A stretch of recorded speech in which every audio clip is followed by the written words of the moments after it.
that they would save 50 cents of every dollar that they earned. And they made a game out of it. And again, this is in the middle of the Depression.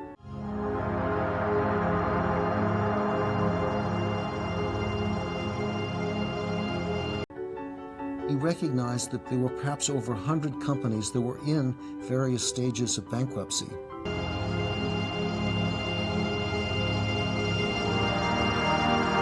Sir John Templeton is one of the early pioneers of global investing. He founded the Templeton Growth Fund in 1954. It grew into one of the most successful mutual fund groups in international investing. It built its reputation by venturing into uncharted territories and finding bargains that would later reap huge returns.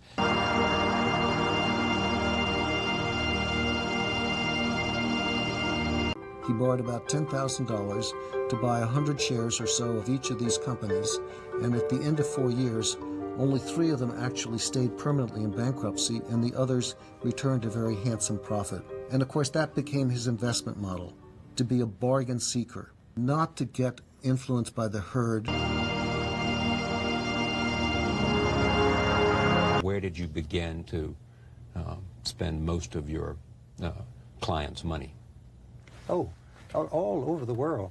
The real opportunity in those days was Japan, because Japan was just desperately cheap. You could buy things there for 1/10 the price you could buy them in America. And yet, having visited in Japan after Oxford, I knew that it had a great future. So we invested more and more wherever we could find bargains. One of our basic principles, Charlie, in investing is to buy wherever things are the lowest price. And you can only get things at a low price if somebody's selling. Nothing else pushes your share down except other people selling.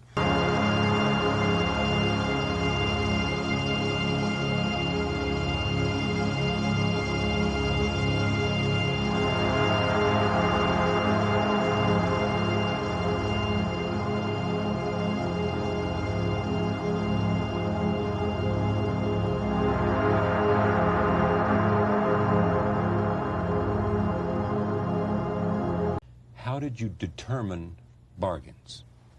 The lowest in relation to many factors, but the biggest factor is earnings. How low is it in relation to earnings? How low in relation to growth trend? How low in relation to dividends? How low in relation to book value? How low in relation to competitors?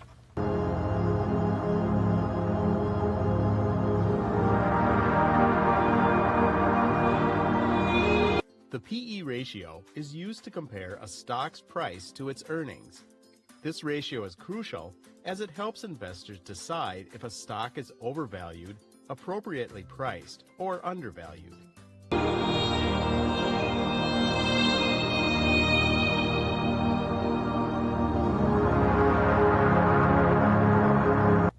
So you would look at comparative numbers, and if most of the companies were selling at 20 times earning, and you found one that you thought had some quality was selling at 10 times earning, you'd buy that one. Yes, well, the differences were much greater than that. You mean 5 times versus 25 times?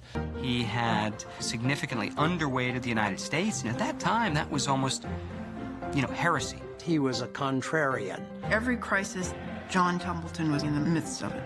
And there was the maximum pessimism. That was the buy signal. John saw every downward turn in the market as an opportunity. Nothing presented a better opportunity for John than a market meltdown. I was there in 1987. And the market's down 15%. People were panicked beyond comprehension. We'd never seen anything like it. And it's unbelievable. John, what do we do? And he said, let's go find stocks to buy.